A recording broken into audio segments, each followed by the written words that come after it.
with lawmakers on Capitol Hill in the coming days. Is the administration concerned that the shakeup that we're seeing of DHS activity in Minneapolis could potentially embolden different obstructionist protesters around the country, as they now have a playbook on how to get ICE out of their cities?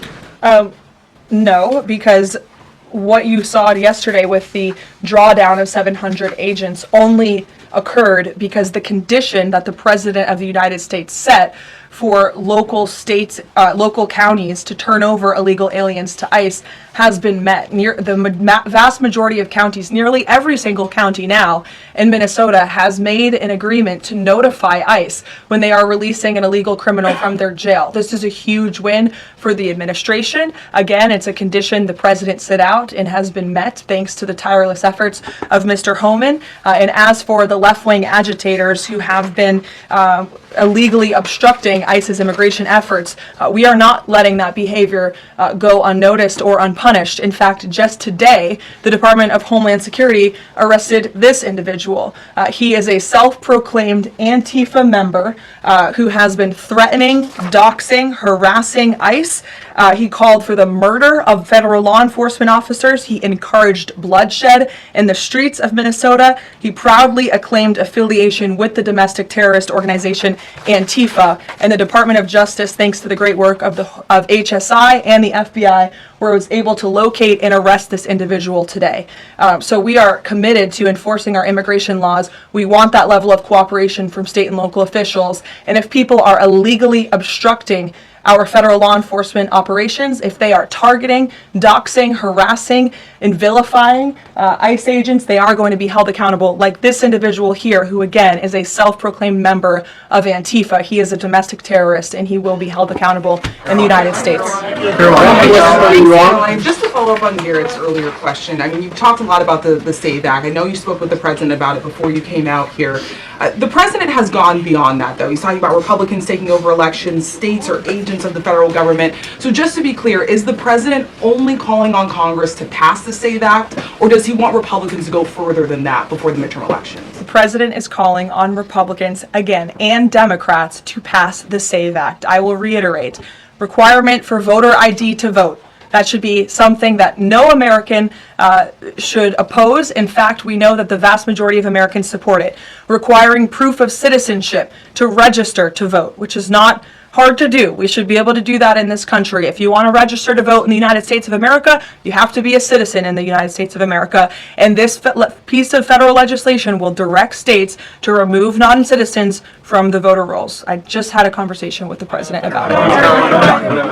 Thank you, Caroline. I have two questions. Tariffs on South Korea. As you know, President Trump recently mentioned increasing tariffs on South Korea. When will the 25% tariffs increasing on South Korea begin? Secondly, what impact will this have on national security? Sure.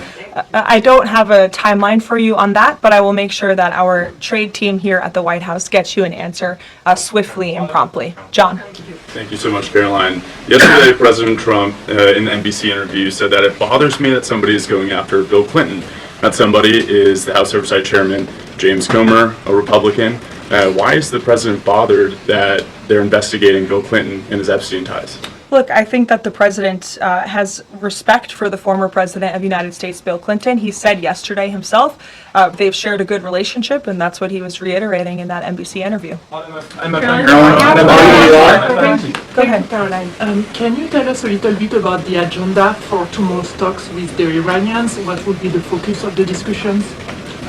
Diplomacy moving forward. The president has obviously been quite clear in his demands of the Iranian regime. Zero nuclear capability is something he's been very explicit about, and he wants to see if a deal can be struck.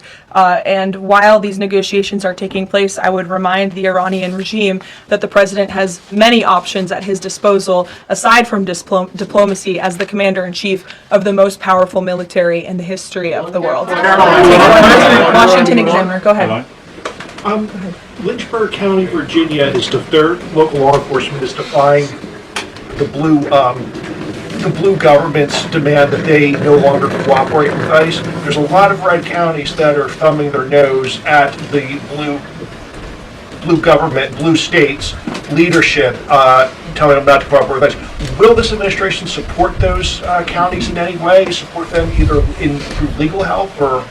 Absolutely. And if there is a county in this country, whether it's red or blue, that seeks to cooperate with the federal government to remove violent, illegal, criminal aliens from their communities, this administration is here to help. You've heard the calls from the president himself on asking Democrats and Republicans across the country to call on the Trump administration to work with them, not against them, in the matter of public safety and securing our homeland. Thank you all very much. You'll hear directly from the president tonight at 7 o'clock, and I hope everybody has a good weekend. Happy Super Bowl weekend. The president has wisely chosen not to make a prediction in Sunday night's game, but as a native girl from New Hampshire, go Patriots. Thank you, guys.